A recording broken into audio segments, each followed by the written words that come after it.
예, 우리 옆 사람에게 한번 고백합시다. 믿음으로 살아갑시다.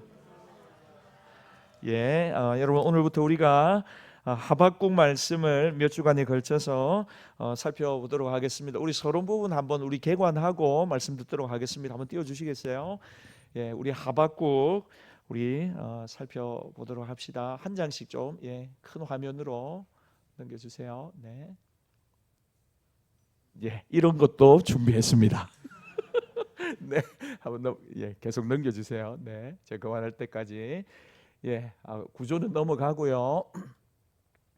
예, 서론입니다. 하박국 계속. 예, 아니요, 불 안 꺼도 됩니다. 조금 말 겁니다. 하박국은 선지자 중에 자유로운 사상가로 불립니다. 그 왜냐하면 하박국 선지자의 우리가 살펴보겠지만 뭐로 시작하냐면 하나님 앞에 질문하고 원망하고 뭐 다른 말로 시작하는 게 아니고 하나님께 질문하고 하나님의 응답을 듣는 과정인데 질문하고 답을 듣는데 근데 하나님 앞에 막 따지기도 하고 또 하나님 앞에 막 원망하기도 하고 뭐 그런 말씀들이 주로 나니까 구약의 다른 선지자들하고 다르게 굉장히 자유롭게 하나님의 말씀을 선포하고 있습니다. 하박국의 이름은 히브리 동사 하박그에서 유래했는데 품에 품는 자 또는 껴안는 사람, 뭐 좀 확대하면 씨름하는 자, 여러 가지 어려운 상황 속에서도 하나님의 말씀을 가지고 막 씨름하는 자, 이런 의미로 또 이해하면 좋겠습니다. 다음 저자는 하박국입니다. 그 다음 계속 넘겨주세요.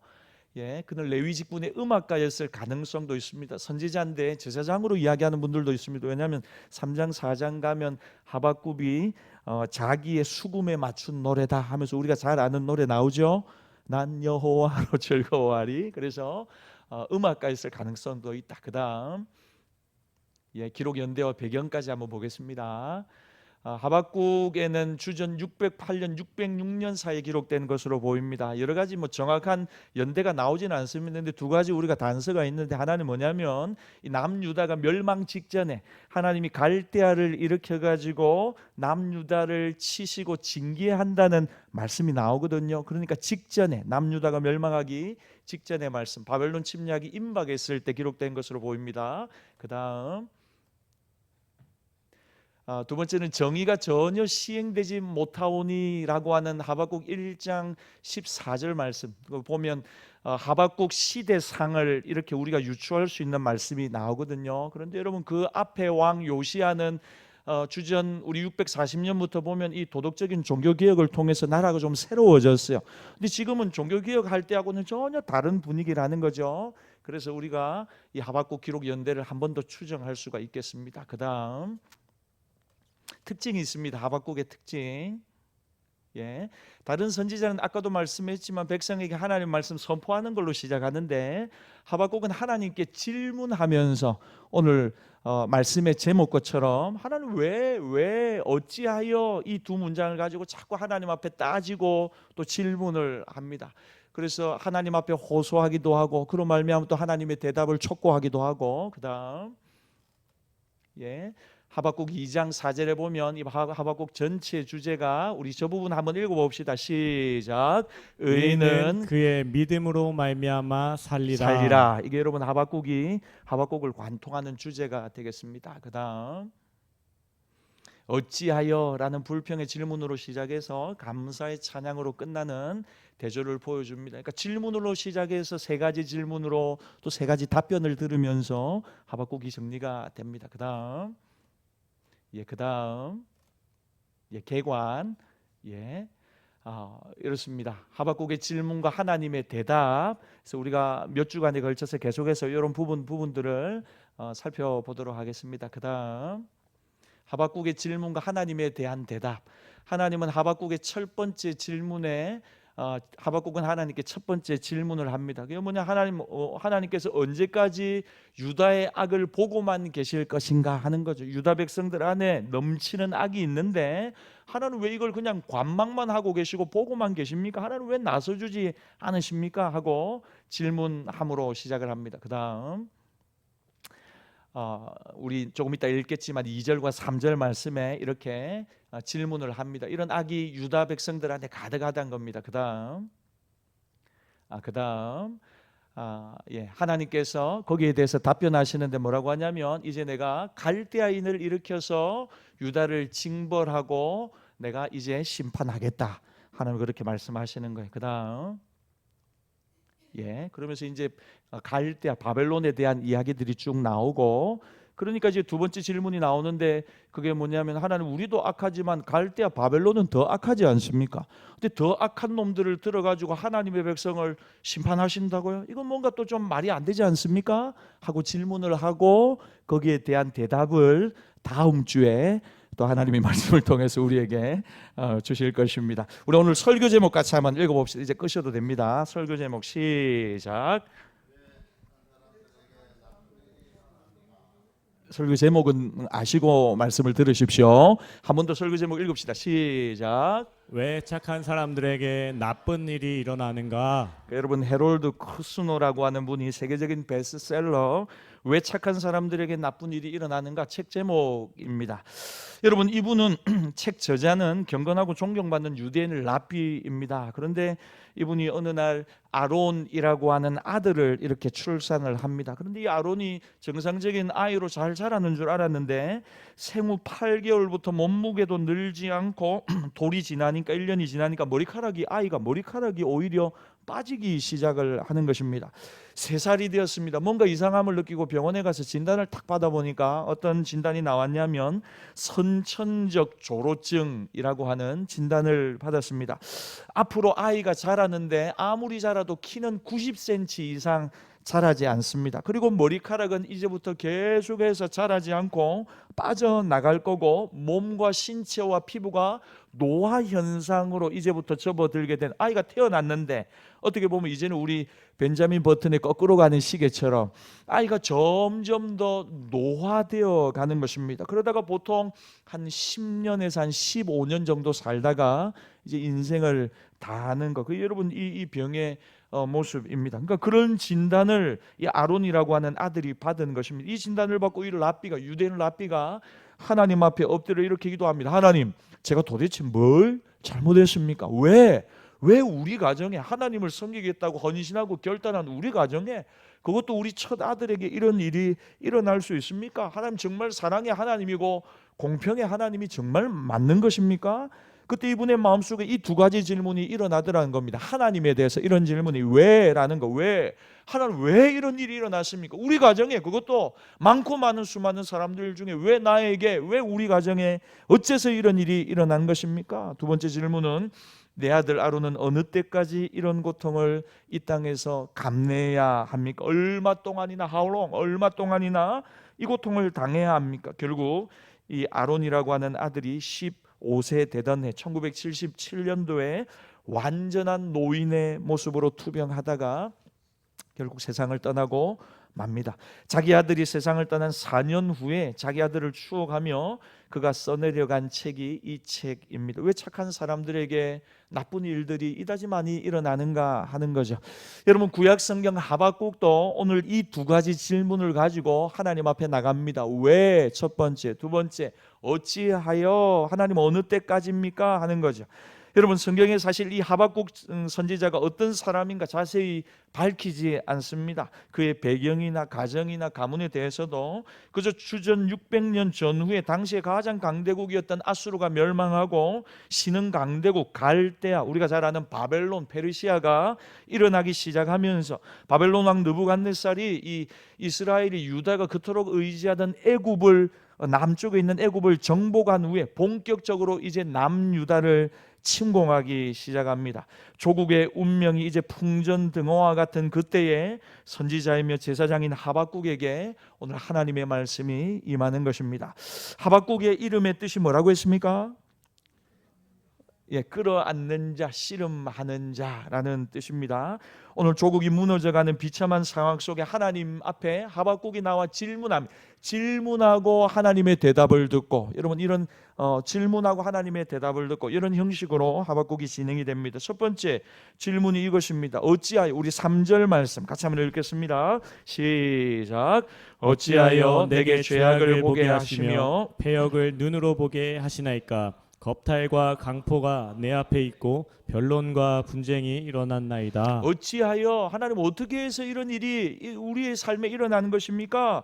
두 번째 질문은 뭐냐면 어느 때까지 하나님은 그러면 이런 일들, 이런 비참한 일들이 어느 때까지 계속되겠습니까? 2절 말씀 같이 읽겠습니다. 시작. 여호와여 내가 부르짖어도 주께서 듣지 아니하시니 어느 때까지리까 내가 강포로 말미암아 외쳐도 주께서 구원하지 아니하시나이다. 그러니까 여러분 왜라고 하는 질문과 하나님은 어느 때까지 이런 일이 계속되겠습니까? 하는 하박국의 질문. 여러분 우리 인생도 하나님 앞에 우리가 이런 질문할 때가 있습니다. 왜냐하면 우리 인생에도 이해하기 어려운 일들 또 고난들 환난들이 언제든지 다가올 수 있기 때문입니다.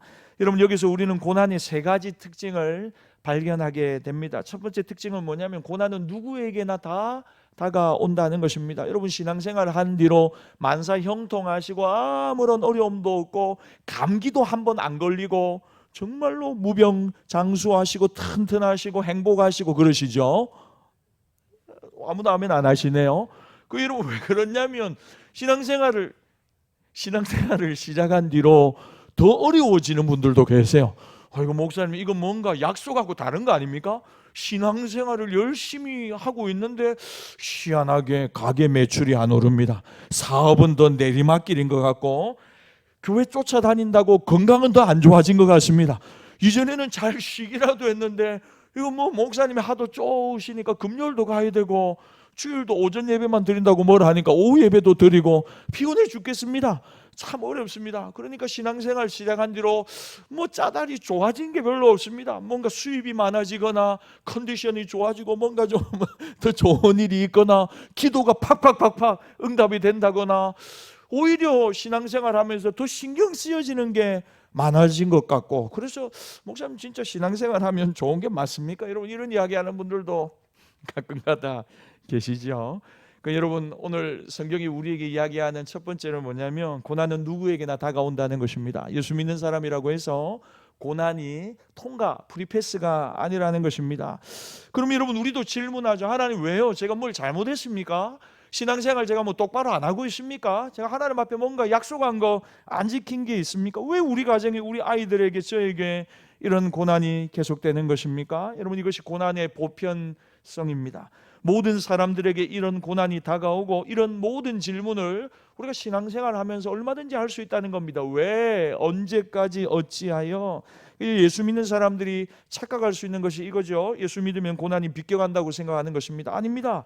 예수 믿는 사람도 병에 걸리고 사고를 만나고 고난을 똑같이 겪습니다. 히브리서 9장 27절에 한 번 죽는 것은 사람에게 정한 것이고 분명히 인생의 죽음, 최대 비극이라고 하는 죽음은 모든 사람에게 공평하게 온다는 것. 예수 믿는 사람은 안 죽습니까? 이전에 젊을 때 사명자는 죽지 않는다 호기롭게 많이 외쳤는데 가만 보니까 많이 죽어 나가던데요. 여러분 모든 사람에게 고난과 죽음은 공평하게 다가옵니다. 야고보서 1장 2절에 예수 믿는 사람의 독특함이 여기 있는데 내 형제들아 너희가 여러 가지 시험을 당하거든 온전히 기쁘게 여기라. 시험이 오고 환난이 오는데 예수 믿는 사람에게 하는 말입니다. 야고보서 1장 2절에 온전히 완전하게 기쁘게 여기라. 여러분 인생에는 여러 가지 시험이 있습니다. 온갖 유형의 시험들이 우리의 인생길에 찾아옵니다. 여러분 이 시험을 피하면 좋겠지만 피할 수 없습니다. 그러니까 여러분 우리가 첫 번째 정리해야 될 것은 이겁니다. 인생에는 고난이 있다는 것, 시련도 온다는 것, 이건 보편적인 것이고 피하지 못하는 것입니다. 사역을 시작할 때 내가 주의를 할 때 정말 승승장구하고 잘 될 것만 같고 그렇죠? 근데 여러분 지금 현실이 어떻습니까? 교회를 개척하면 교회 100개의 교회가 개척이 되면 한 개 교회가 자립을 할까 말까 살아남을까 말까 그 교회 하나님의 교회 개척을 해서 개척 목회를 시작했는데 얼마나 어려움을 마다하지 않고 사역을 하시는데 승승장구해야 되는데 그렇지 않다는 것입니다. 선교지에 나가 복음을 전하고 열심히 헌신을 하는데 1년이 지나고 2년이 지났는데 내가 기대했던 열매들이나 사람들이 세워지지 않고 전도의 열매가 맺혀지지 않고 이게 시간이 지날수록 육신이 약해지고 질병에 걸리고 그래서 마치 초라한 마음으로 실패한 듯한 마음으로 선교지에서 복귀하고 돌아오는 선교사님들도 우리 주변에 얼마든지 있다는 것입니다. 그러니까 여러분, 고난과 시련은 보편적인 것이고 우리 모두도 그 앞에 직면해야 한다. 그런데 여러분, 우리 기독교 예수 믿는 사람들의 독특성이 무엇이냐면 야고보서 1장 2절에 여러 시험이 오는데 그때 온전히 기쁘게 여기라는 것입니다. 저를 한번 따라 하십시오. 시험이 올 때 기뻐하겠습니다. 말도 안 되는 이야기죠. 근데 여러분, 성경이 시험이 올 때 기뻐, 인상 팍 쓰고 저 집사님이 지금 시험 들었구나, 표티 내지 말라는 겁니다. 어떻게 하라는 겁니까? 할렐루야, 목사님 할렐루야. 근데 알고 봤더니 이 집사님 시험 든 거예요. 그래서 너무 어려운 일이 그분에게 있는 것이죠. 시련이 오고 시험이 올 때 기쁘게 여기라는 것. 아니, 시련이 오고 시험이 오는데 사건 사고가 우리 집안에 뻥뻥 터지고 있는데 어떻게 기뻐할 수 있다는 것입니까? 야고보서 1장 4절에 보니까 단초가 나옵니다. 너희로 온전하고 구비하여 조금도 부족함이 없게 하려 함이라. 아멘. 여러분, 이 말씀을 의역하면 이것입니다. 인내가, 시험과 시련이 우리에게 인내를 만들어 주는데 인내가 여러분들의 삶을 온전하게 만들어주고 구비하여 주고 조금도 부족함이 없이 온전하게 만들어주는 것입니다. 인내가, 그러니까 시련과 시험을 만날 때 우리가 인내하게 되는데 그 인내로 말미암아 하나님이 원하는 연단의 열매를 맺게 된다는 것입니다. 여러분, 다시 말하면 우리가 이해할 수 없는 고난과 시련에는 하나님의 적극적인 뜻과 계획이 있다는 것입니다. 불신자들은 재수 없다, 올해 삼재가 끼었나 보다, 왜 이리 어려운 일이, 이런 이야기를 합니다. 근데 예수 믿는 사람은 그러면 안 됩니다. 어려운 일을 만나고 고난과 환난을 만날 때 적극적인 하나님의 개입이 있구나, 적극적인 하나님의 뜻이 있고 목적이 일 가운데 일어나고 있고 움직이고 있구나, 하나님이 그 순간에 역사하시고 섭리하고 계시다는 것입니다. 그리고 하나님이 허용하신 시련과 고난은 궁극적으로 우리를 온전하고 유익되게 한다는 것입니다. 그런 의미에서 저는 여러분들이 로마서 8장 28절을 암송하기를 바랍니다. 하나님을 사랑하는 자, 곧 그의 뜻대로 부르심을 입은 모든 자들에게는 모든 일이 합력하여 선을, 여러분, 합력하여 선을 이룬다는 것을 제가 지난 주간에 뭐라고 설명드렸습니까? 끝을 좋게 만들어 주신다는 것. 하나님이 여러분들의 인생에 일어나는 모든 일들을 버무려 가지고 끝을 좋게 만들어 하나님이 영광 받으시게 만들어 준다는 것입니다. 그러니까 여러분, 일희하지 마십시오. 하나님이 끝을 좋게 만들어 주실 것입니다. 다시 말하면 최후의 승리를 하나님이 저와 여러분들에게 주는 것입니다. 심지어 죽음조차도 결국 하나님의 뜻 안에서 우리의 유익을 위하여 허용된다는 것입니다. 그런 생각할 때가 있죠. 저는 제 동기 목사님 중에 참 어떤 죽음을 보면서 정말 이해가 안 되는 죽음이 있더라니까요. 선교지에 나가서 열심히 정말 생명 걸고 어려운데 아프리카 쪽에서 선교하시다가 따님이 결혼하신다고 해서 잠깐 들어오셨어요. 연락을 받았어요.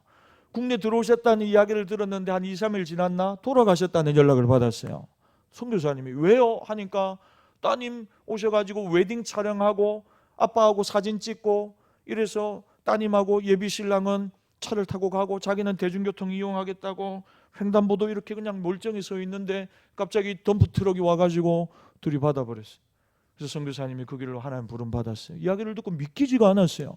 우리 동기 여러 목사님 선교사님들이 있는 단톡방에요, 할 말이 없는 거예요. 할 말이. 부고 소식이 올라왔, 결혼 청첩장이 하나 올라 그 밑에 부고 소식이 떴는데 이해가 안 되는 거예요. 이해가. 그래서 제가 하나님 앞에서 이 질문을 하는 거죠. 하나님, 왜요?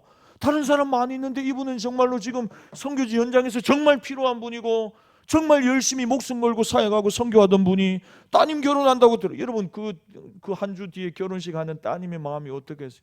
너무너무 비극적이지 않아요? 이런 말로 표현이 안 되지 않습니까? 도대체 하나님 살아계신 거 맞아? 하나님 공의로우신 분이고 하나님 정말 사랑이 많은 분이고 하나님이 그의 자녀들을 정말 불꽃 같은 눈으로 지키고 보호하는 분이 맞냐는 질문이 입에서 그냥 터져 나오지 않습니까? 이해가 안 되더라고요.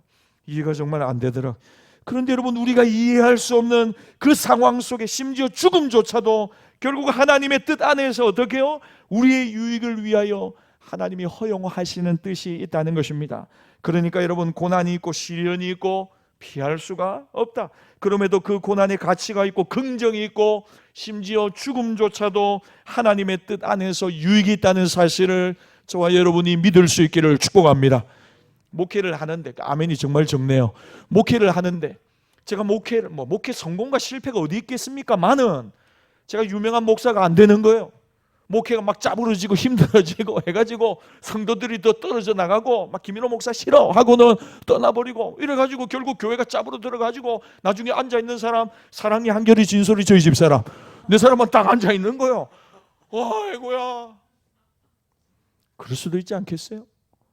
그러니까 여러분 늘 목회가 성공한 저희 목사님은 항상요, 우리 목사님 항상 저를 보고 한 해를 시작하면서 김 목사 올해는 꼭 300명을 넘겨라. 우리 목사님 늘 보고 저를 보고 그러세요. 이전에 제가 사역하고 목사님 계시던 교회보다는 열린 교회가 더 커져야지. 그게 지금은 아멘 하면 안 된다니까요. 그러니까 여러분 우리의 인생의 실패라고 생각하는 그 실패를 통해서도 하나님은 영광을 받으시는 줄 믿습니다. 아니 다 성공하고 다 부자되고 다 그러잖아요. 여러분 그거 위에 다른 옵션은 없어요? 다른 거는 생각을 안 하세요? 여러분 70 되기 전에 80 되기 전에 병들어서 죽을 수도 있다니까요. 보세요. 아무도 아멘 안 하고 기분 나쁘잖아요. 무병장수 하다가 그 있던데 8899 1233가 뭐 그런 거 있던데 어른들이 날마다 이렇게 외치시는 거 있던데요. 80, 90까지 뭐 이렇게 열심히 팔팔하게 살다가 하루 이틀 3일 아프시다가 하나님 부름 받자 뭐 이런 게 있어요. 아니 저는 마음에 다 그렇게 되기를 바랍니다. 그런데 여러분 중요한 거는요, 그렇지 않은 삶도 우리의 삶에 있다니까요. 그걸 왜 생각을 안 하세요? 생각하셔야죠. 예수님 뒤따르는 사람들은요, 여러분 너무 성공 신화 너무 잘 되는 것만 생각하지 마시라니까요. 예수 믿고 믿음으로 살아가는 거 분명 좁은 길이라고 말씀하셨고 자기 십자가를 지고 쫓아오는 거 쉽지 않다고 말씀하셨거든요.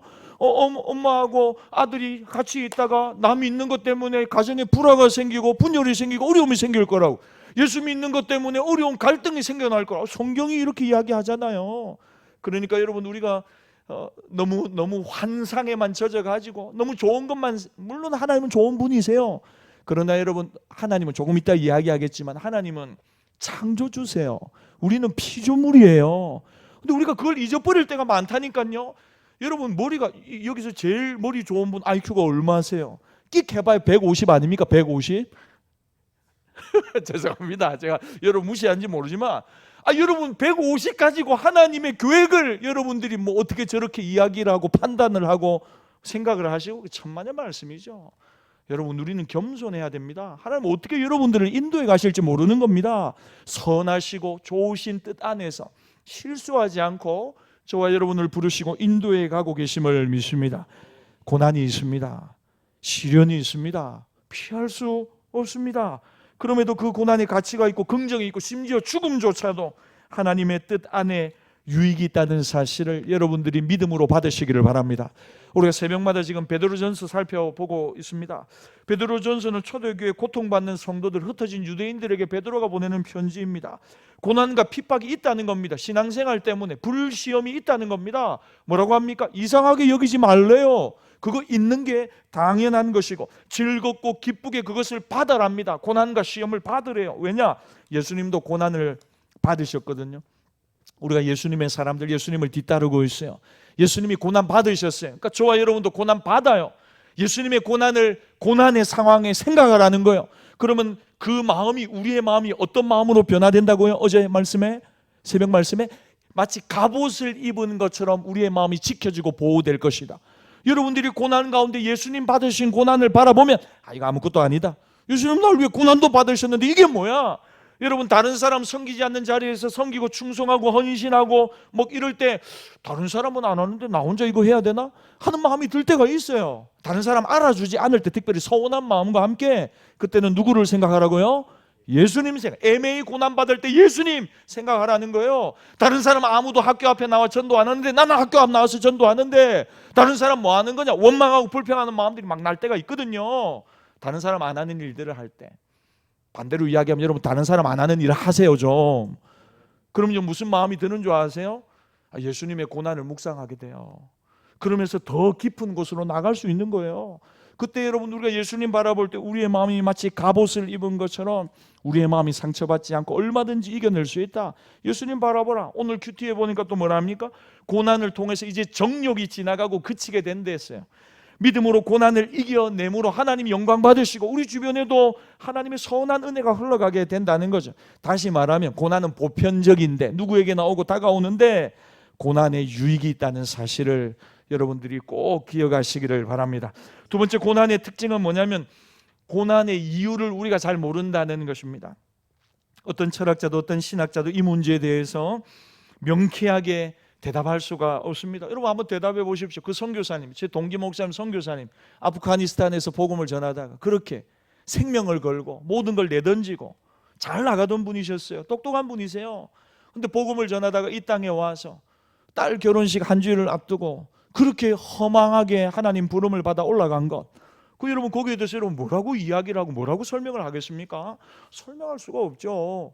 제가 사역을 하다가 목사니까 장례 예배를 주관할 때가 있어요. 근데 참 어려울 때가 있어요. 어려울 때가 언제냐면요, 아이들이 하나님의 부름을 받았을 때 무슨 설명할 방법이 없어요. 그다음 너무 안타까운 죽음들이 있어요. 정말 안타까운. 홀어머니가 두 아들을 너무너무 힘들게 키웠어요. 아버지가 술 주정을 얼마나 많이 했는지. 그래서 교회 안에서 잘 컸어요. 첫째 아들이 이제 저하고 나이가 동갑이었어요. 고신대 의대를 졸업하고 현대 아산병 소아청소년과 의사가 되었어요. 열심히 일하고 그 아들이 엄마한테 정말 자랑스러운 아들이었어요. 목요일 날 제가 신방을 갔을 때 그 아들에 대한 이야기를 듣고 참 마음이 좋았어요. 근데 주일 아침에 되니까 집사님이 연락이 왔어요. 목사님 동의의료원 장례식장인데 와달라고. 쫓아가 보니까 그 자랑스러운 첫째 아들 의사 아들이 싸늘한 죽음이 되어 있어요. 엄마 생일이 지났다고 엄마한테 알리지 않고 야근 당직을 하고 첫 차로, 주일 새벽 첫 차로 고속버스를 타고 노포동 도착해서 이제 택시를 타고 집으로 오는데 집이 가야인데 친구 하야리아 부대 넘어가는 고가를 넘어가는데 비가 살짝 왔는데 빗길에 택시가 좀 과속을 했는지 브레이크를 살 밟았는데 택시가 확 돌아버렸어요. 마주오던 택시하고 정면으로 충돌을 딱 했어요. 앞에는 월요일 날 입대하는 20살 남자 청년이 하나 타고 합승을 했는데 뒤에는 이 친구가 타고 있었어요. 외관은 아무런 이상 없이 하나님의 부름을 받았어요. 병원에 가가지고는 죽음을 앞두고 있는데 그 정신이 없으시더라고요. 정신이 없죠. 평생에 믿고 의지하던 소망인 아들인데 그 목사님 왜요? 목사님 왜 이런 일이? 제가 목요일 날 신방 갔을 때 참 신기하죠. 제가 목요일 신방 갔을 때 제가 이런 말씀을 드렸어요. 집사님 평생 아들이 자랑거리인데 이제는 아들 자랑 그만하시고 예수님 자랑하면서 예수님 증거하면서 예수님 붙들고 그렇게 사십시오. 제가 그렇게 나누었거든요. 다른 의도 때문에 그런 게 아니에요. 그런데 목요일 날 오셔서 목사님 왜 그런 말씀 저한테 하셨냐고 묻는데 제가 할 말이 없는 거예요. 그래서 장례를 치르는 내내 저희 목사님이 주관하셨는데 정말 목사님도 말씀을 못 하시더라고요. 뭐라고 드릴 말씀이 없다고. 그렇게 이야기를 하는데 저도 장례식 내내 하나님 왜요? 하나님 왜 이런 일이? 묻는데 제가 뭐 어떻게 알겠어요. 근데 더 은혜로운 건 마지막 날 우리 아내분이 계셨어요. 아내분도 이제 간호과 교수님이셨는데 오더니만 남편 지갑을 수습을 했는데 남편 지갑을 여니까 뭐라고 적혀 있었냐면 마치 남편이 이야기하듯이 하나님의 타이밍은 정확하다 하는 문장이 남편 지갑에 딱 적혀 있더래요. 근데 그걸 보는 순간에 이 아내분이 하나님이 마치 옆에서 말씀하시는 것처럼 위로해 주시는 것처럼 그렇게 들려지더래요. 그래서 목사님 괜찮다고 믿음으로 살겠노라고 장례 마지막 날 이야기를 해주시더라고요. 그러니까 여러분 고난의 이유를 우리는 잘 모릅니다. 그런데 자꾸만 우리의 마음에 의문이 생기는 겁니다. 하나님 왜요? 하나님 어째서요? 얼마나 더 이 고난의 시간을 견뎌야 합니까? 우리가 이런 질문들을 자꾸 합니다. 심지어 성경도 고난에 대해서 직접적인 해답을 내놓지 않습니다. 여러분 성경 중에 고난의 대명사 하면 누가 떠오르세요? 욥이죠. 욥입니다. 여러분 욥기를 한번 처음부터 한번 쭉 한번 살펴보세요. 끝까지 읽어도 욥이 당하는 고난에 대한 명쾌한 하나님의 대답이 없습니다. 욥의 세 친구가 등장해서 욥이 당하는 고난에 대해서 차근차근 얼마나 줄기차게 끝까지 이야기를 하는지 모릅니다. 뭡니까? 욥의 친구들이 이야기하는 논리는 권선징악입니다. 분명히 네가 뭔가 숨겨놓은 죄악이 있다. 하나님 앞에 잘못한 게 있다. 하나님 신실한 분이고 정확한 분인데 인과론을 가지고 와서 심은 대로 거두는 거니까 너 분명히 잘못한 게 있을 거야. 그거 생각해봐. 어디 하나님 앞에 네가 떳떳하다고 자꾸만 이야기해? 하고는 막 줄기차게 이야기를 자꾸. 근데 욥은 가슴이 터지는 거예요. 야, 그러면 나는 죄가 있어서 고난을 받는데 동방이 의인이잖아요. 누구는 뭐고? 누구는 뭐고? 누구는 왜 멀쩡한데? 나는 죄 지어가지고 지금 이렇게 다 아이들 다 죽고 집안 풍지박산 나고 몸에 병 생겼는데 나도 이 정도인데 너희들은 도대체 뭔데? 너희는 뭐 예수냐? 너희는 뭐 죄 하나도 안 지었냐? 너희는 왜 이리 멀쩡하노? 이 대답이 안 되는 거예요. 욥은 답답한 거예요. 앞으로 가도 예수 하나님이 안 계시고 뒤로 가도 안 계시고 이리저리 내가 만나고 좀 대답하고 대하고 싶은데 하나님이 내게 얼굴을 가리셨다. 끝까지 욥이 그렇게 이야기를 하는 것입니다. 그런데 여러분 정말로 하나님이 욥의 세 친구들을 나중에 책망하십니다. 욥은 끝까지 자기를 변호합니다. 제가 정말 뭘 잘못했습니까? 답답하거든요. 근데 마지막에 가면 하나님 욥한테 뭐라고 대답하는 줄 압니까? 욥기 38장 4절에 보면 뭐라고 하냐면 하나님이 딱 나타나가지고 내가 땅에 기초를 놓을 때 네가 어디 있었느냐 이렇게 물어요. 욥이 묻는 건 뭐냐면 왜 어찌하여 이건데 하나님 갑자기 나타나서 대답은 안 해주고 갑자기 뭐라고 하냐면 내가 땅에 기초를 놓을 때 너는 어디 있었느냐?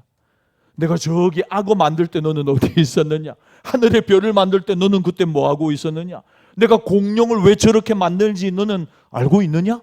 하나님 이런 이야기를 다다다다닥 욥한테 나타나서 하는 것입니다. 이상한 말을 하는 거죠. 그리고 이걸 네가 깨달았다면 한번 이야기를 해봐라. 하나님 왜 이런 이야기를 하십니까? 나는 창조주고 너는 피조물이다. 너는 창조주가 아니다. 그렇게 너희 인생 문제에 대한 인간적인 이해는 한계를 지닐 수밖에 없는 것이다. 네가 왜라고 묻는데 내가 이야기한들 너는 이해할 수 없다. 150을 가지고 자꾸만 온 우주 만물을 말씀으로 창조하신 하나님 앞에 가가지고 논리적으로 하나님이 설명을 해달라고. 여러분 하나님께는 하루가 천년 같고 또 천년이 하루 같다는 그 사실을 우리는 우리의 기도의 응답이 우리의 인생 사는 날 동안 응답되면 좋겠지요. 그게 이제 공평하다고 생각해요. 근데 여러분 하나님의 공의 하나님의 공평은 그게 아니죠. 우리가 바라보는 거하고 하나님이 바라보는 거하고는 완전히 다르다는 거예요. 그러니까 여러분 우리는 하나님의 큰 계획과 뜻을 모르는 것입니다. 우리 옆 사람에게 이야기합시다. 당신은 하나님의 뜻과 계획을 모릅니다. 왜 제가 이런 이야기를 하냐면요. 자꾸 아는 체 하는 분들이 너무 많아요. 아는 체 하는 분들이. 죄송합니다. 짜증나게. 아는 체를 자꾸 해요. 아는 체를 모르면서 왜 자꾸 아는 체를 해요? 모르면서 하나님 앞에. 그러니까 하나님 마음 아니겠어요? 야, 내가 너를 향한 더 좋은 계획과 뜻이 있어. 근데 왜 자꾸만 아는 체를 해? 뭔가 안다는 듯이 모르면서. 모름시롱. 왜 자꾸 하나님 앞에 모르면 모른다고 이야기하고 엎드려질 것이지. 교만하게. 사랑하는 여러분, 하나님이 우리에게 이렇게 말씀하는 것입니다. 여러분 하나님의 계획이 끝이 없다는 거죠. 우리는 인간에 불과하다는 것입니다. 그러니까 나는 다 안다, 나는 모르는 게 없다. 여러분 이러면 사람이 아닌 겁니다. 이런 모호성에 대한 또 하나의 성경적인 이유가 있다면 하나님이 우리에게 주신 자유의 문제입니다. 자유는 하나님의 선물입니다. 그런데 여러분 누군가 내게 자유를 주고 일일이 자유를 간섭한다고 생각해 보십시오. 그건 더 이상 자유가 아니라는 거죠. 하나님이 우리에게 자유를 주셨어요. 근데 여러분 그 자유에는 뭐까지 포함되어 있냐면 우리 마음대로 막 뒤죽박죽 살 자유까지 포함되어 있어요. 그래서 C.S. 루이스가 이야기를 하나님이 인간에게 자유를 주신 것은 하나님의 모험이다 이렇게 이야기했어요. 여러분 그 자유는 하나님이 우리에게 하시는 일과 또 하나님이 하실 수 있는 일에 스스로 한계를 만드신 것입니다. 여러분 우리가 하나님을 전능하신 분으로 압니다. 이건 진리입니다. 사실입니다. 그러나 항상 그런 것 아닙니다. 하나님이 우리에게 못하시는 일이 있습니다. 하나님의 속성과 반대되는 일, 그 하나님이 못하십니다. 예를 들어 하나님이 거짓말을 할 수가 없습니다. 왜? 하나님은 진실되시고 공의로우시고 진리이시거든요. 하나님이 인간에게 자유를 주시기로 작정했을 때는 거기에 많은 한계가 생겨나는 것입니다. 그런데 여러분, 많은 경우 우리의 인생에 고난이 닥칠 때는 언제냐? 하나님이 주신 자유를, 여러분, 하나님이 십계명을 주신 거는요, 제가 이전에 십계명 강의하면서 출애굽기, 우리에게 자유와 기쁨을 주시기 위해서 십계명을 주신 겁니다. 이 말씀 안에 자유롭게 살아라는 것입니다. 이게 자유예요. 근데 우리가 어떻게 하냐면 이 계명을 자꾸만 거부하는 쪽으로 자유를 써먹는 것입니다. 그 계명을 자꾸만 거부하고 계명을 역행하니까 어떻게 돼요? 우리 삶에 뭐가 오는 겁니까? 고난이 오는 것입니다. 어려운 일이 닥치는 것입니다. 그래서 여러분, 우리가 그 고난을 경험하는데 하나님이 그 고난에 간섭하지 않을 때가 있다는 것입니다. 왜? 하나님 우리에게 자유를 주셨는데 우리가 그 자유를 잘못 썼거든요. 하나님이 그저 바라보시고 그저 침묵하실 때도 있습니다. 그러나 하나님이 우리와 더불어 함께 고통받는 우리 곁에 서셔서 함께 하시는 경우가 많이 있다는 것입니다. 여러분, 여기 고난의 모성이 있는 것입니다. 물론 고난 속에 하나님의 기적도 있습니다. 그러나 매번 기적이 일어나는 것은 아니지. 거의 많은 경우에 우리는 그 고난의 이유를 모르는 채로 캄캄한 밤길을 걸어갈 때가 많이 있습니다. 하나님이 침묵하시는 순간, 그것은 우리의 자유를 존중하시는 한편 그저 침묵하시며 묵묵히 함께 해주시는 것입니다. 그러나 여러분, 영원히 우리가 이 고난의 의미를 모르는 것은 아닙니다. 살다가 깨닫는 순간이 옵니다. 근데 도저히 모르는 순간도 있습니다. 죽을 때까지 모를 때가 있습니다. 마지막 순간이 되면, 그러나 이제는 얼굴과 얼굴을 대면하여 볼 때가 옵니다. 고린도전서 13장 13절에 사도 바울이 이것을 이렇게 이야기합니다. 우리가 지금은 거울로 보는 것 같이 희미하지만 그때는 얼굴과 얼굴을 대하여 볼 것이요, 지금은 내가 부분적으로 아나 그때는 주께서 나를 아신 것 같이 내가 온전히 알리라. 장례식을 인도하면서 이런 말씀을 자주 합니다. 지금은 잘 모르겠다고, 희미하다고, 하나님 무슨 계획과 무슨 뜻이 있는지 모르겠다고, 그러나 그때가 올 것이라고. 하나님 앞에 서는 날, 그때가 되면 정말 얼굴과 얼굴을 맞대어 우리가 온전히 깨닫게 되고 알게 되는 그 순간이 비로소 오게 될 것이라고. 우리가 이 세상에서 당한 모든 고난의 이유를 우리는 그때 정말 온전히 알고 깨닫게 될 것이라고. 그러나 그 하나님 앞에 서는 날까지 우리는 계속해서 하나님 왜요? 하나님 왜 이런 일이 우리 가정에 어찌하여 언제까지, 이런 질문을 계속하며 살게 되는 것입니다. 고난의 세 번째 특징은 우리 2절 말씀 같이 한번 읽겠습니다. 시작. 여호와여 내가 부르짖어도 주께서 듣지 아니하시니 어느 때까지일까? 내가 강포로 말미암아 외쳐도 주께서 구원하지 아니하시나이다. 여러분, 우리가 이 질문을 하면서, 왜라고 하는 이 질문을 하면서, 여러분, 예수 믿는 사람은 고난 가운데 하나님 앞에 나갈 수 있다는 것입니다. 고난의 관계성입니다. 하나님을 모르는 사람들은 고난을 만날 때 질문할 대상이 없습니다. 왜라는 질문은 자기 자신에게 하는 질문입니다. 막 절규하죠. 왜 이런 일이? 공허한 질문입니다. 죄인인 피조물인 자신에게 아무리 질문해도 그 답을 얻을 수는 없습니다. 오늘 본문의 하박국 선지자가 불평하고 불만을 하나님 앞에 토로합니다. 그러나 하박국에게는 분명한 기도의 대상, 대화의 대상, 교제의 대상, 하나님이 계시죠. 앞으로 나갈 대상이 있는 것입니다. 묻고 있습니다. 오늘 2절에 여호와여 여호와여 부릅니다. 여러분, 하나님을 인정하고 하나님 앞에 나가 불평하고 하나님 앞에 엎드리는 것입니다. 3절을 눈으로 보십시오. 그 당시 유대 민족이 하나님 앞에 행하던 죄악의 리스트가 나옵니다. 4절에는 율법이 사라진 상황, 정의가 왜곡되고 지금 유대 땅 안에 백성들이 이런 죄를 저지르고 공의가 무너지고 도덕적인 부패가 가득하다는 것입니다. 여러분, 하박국의 고민은 이것인데, 하나님, 질문이 왜 개입하지 않습니까? 이런 일들이 유대 백성들 안에 막 일어나는데 하나님 왜 개입하시지 않습니까? 막 번개라도 내리시고 죄를 짓는 순간 완전히 죽여버리시면 될 텐데 하나님 왜 이런 죄악이 우리 안에 이렇게 판을 치느냐? 하나님 왜 침묵하시느냐? 그리고 바깥으로는 바벨론의 침공이 이제 시작되는 겁니다. 내부적으로는 범죄로 부패로 무너졌고 밖으로는 이제 바벨론이 공격에 들어오는 것. 여러분, 이런 위기와 고난 속에 하나님께서 하박국에게 이제 부분적으로 대답하기 시작합니다. 지금 유대 민족 안에 일어나고 있는 이런 시련과 고난을 하나님이 이제 앞으로 어떻게 다루실지, 하나님 왜 이런 죄악을 가만히 두십니까? 하나님이 6절에 첫 번째 대답이 나옵니다. 우리 6절 말씀 마지막으로 한번 읽어보겠습니다. 시작. 보라, 내가 사납고 성급한 백성, 곧 땅이 넓은 곳으로 다니며 자기의 소유가 아닌 거처들을 점령하는 갈대아 사람을 일으켰나니 이 땅의 무질서 부패와 범죄를 내가 심판하고 다루고 새롭게 하기 위해서 내가 저 갈대아 사람 바벨론들을 일으켰다는 겁니다. 그래서 하나님의 징계 막대기, 이 몽둥이가 되어서 바벨론이 지금 너희들을 향하여 다가오고 있다는 것. 여러분, 그런데 여기서 이제 하박국의 두 번째 질문이 나오는 겁니다. 갈대아 바벨론요? 하나님, 걔들은 우리보다 더 심각한 범죄자들 아닙니까?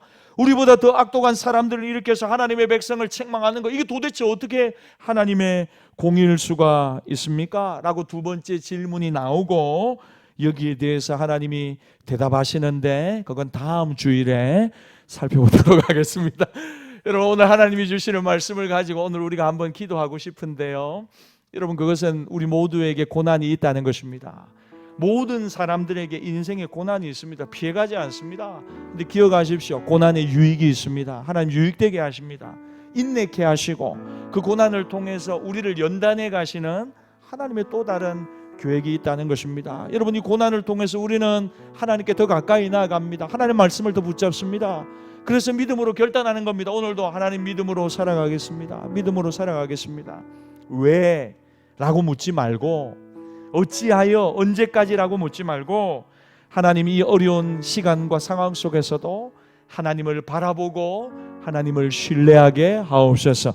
그래서 하박국의 주제가 뭐라고 했습니까? 오직 나의 의인은 뭐로 말미암아 산다고요? 믿음으로 말미암아 살리라. 어떤 고난 속에서도 믿음으로 살아가기로 결단하는 우리 모두가 되게 하여 주시옵소서. 우리 주신 말씀 가지고 주여 한번 부르짖고 함께 결단하며 함께 기도합니다. 주여, 하나님 아버지 감사합니다. 오 하나님, 하나님의 계획은 실패가 없습니다. 하나님은 실수하지 아니하시는 우리 하나님이십니다. 오 하나님 감사합니다. 하나님,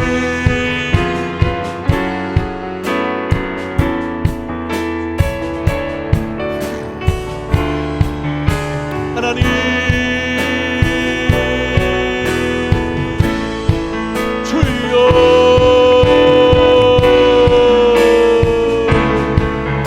주여,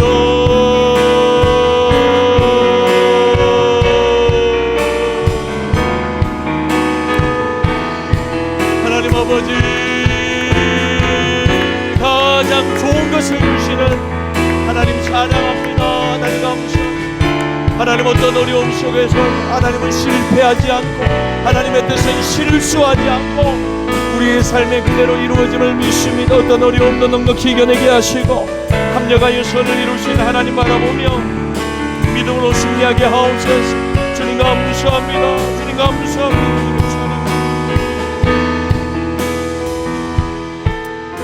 우리 마지막으로 한번 기도하겠습니다. 여러분, 어려운 일을 당하셨습니까? 힘든 일들 가운데 있으십니까? 여러분, 고난이 있습니다. 이상한 것 아닙니다. 당연한 것입니다. 근데 반응은 달라야 합니다. 어떻게 달라야 합니까? 온전히 기쁘게 여기랍니다. 온전히 기쁘게. 다만 이뿐 아니라 우리가 환난 중에도 즐거워하나니 이는 환난은 인내를, 인내는 연단을, 연단은 소망을 이루는 줄 너희가 알미라. 그래서 성경은 계속해서 예수 믿는 사람에게 다가오는 환난과 또 어려움과 핍박과 박해와 고난이 오히려 우리에게 전화 위복될 것이라고 이야기합니다.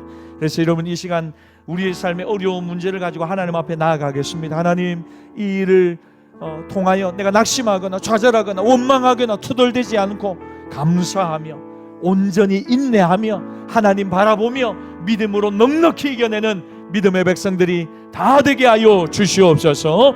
여러분, 어려운 삶을 두고 한번 기도하시고 특별히 우리 박자람 집사님 위해서 한번 기도하십시다.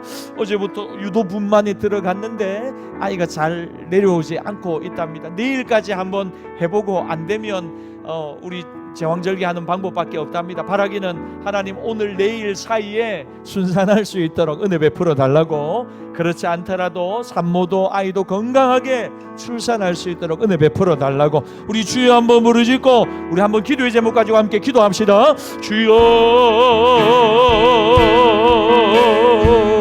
하나님 아버지, 원망하거나 불평하지 않고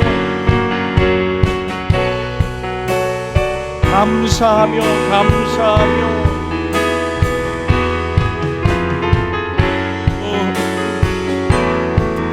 하나님 감사합니다. 하나님 찬양합니다. 할렐루야 할렐루야 할렐루야 할렐루야. 하나님 선한 손길로 인도하여 주심을 믿습니다. 붙잡아주고 계심을 믿습니다. 그 하나님을 찬양합니다. 할렐루야 할렐루야 할렐루야.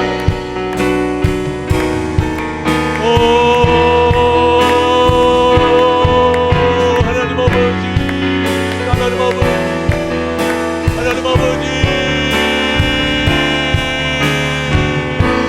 하나님 아버지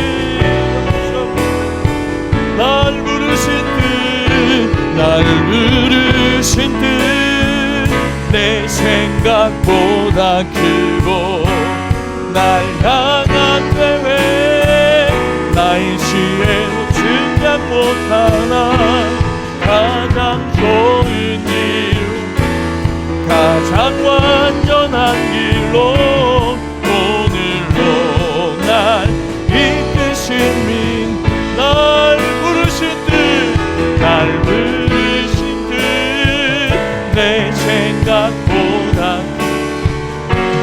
날 향한 계획 나의 지혜로 증량 못하나 가장 좋은 아멘 가장 완전한 길로 오늘로 난 이리 우리 마지막으로 날 부르신 듯 내 생각보다 아멘 날 향한 계획 나의 지혜로 증량 못하나 가장 좋은 길 가장 완전한 길로 오늘로 날 이끄심이네. 하나님은 실수하지 않으십니다. 하나님은 성실하시고 신실하시고 온전하시고 우리에게 가장 좋은 것을 베풀어 주시는 하나님이십니다. 때때로 인생에서 만나는 고난과 환난과 또 어려운 시간들이 있지만 하나님 그 시간 속에서도 하나님은 일하시고 섭리하시고 우리를 연단하시고 더 좋은 것을 우리에게 베풀어 주고 계신 줄 믿습니다. 믿음으로 오직 나의 의인은 믿음으로 말미암아 사는데 하나님 우리에게 오늘 이 믿음의 큰 선물을 주셔서 인생의 어떤 순간 속에서도 감사하며 하나님 영광 돌리며 믿음의 길을 경주하는 우리 모든 성도들이 다 되게 하여 주시옵소서. 실수하지 않으시는 하나님, 실패하지 아니하시는 하나님, 오늘부터 살펴보는 하박국 말씀을 통하여 오직 여호와로 인하여 기뻐하고 즐거워하고 믿음으로 승리하리라 결단하는 우리 모두가 되게 하여 주시옵소서. 지금은 우리 주 예수 그리스도의 은혜와 독생자를 주신 아버지 하나님의 변함없는 사랑과 성령님의 감동 감화 위로 권고하시는 은총이 날마다 하나님 믿음으로 바라보며 붙들며 낙심하지 않고 하나님을 향한 굳건한 믿음으로 승리하기를 결단하는 사랑하는 모든 주의 백성들의 심령 위에 악길 위에 지금부터 영원토록 함께 있을지어다. 아멘.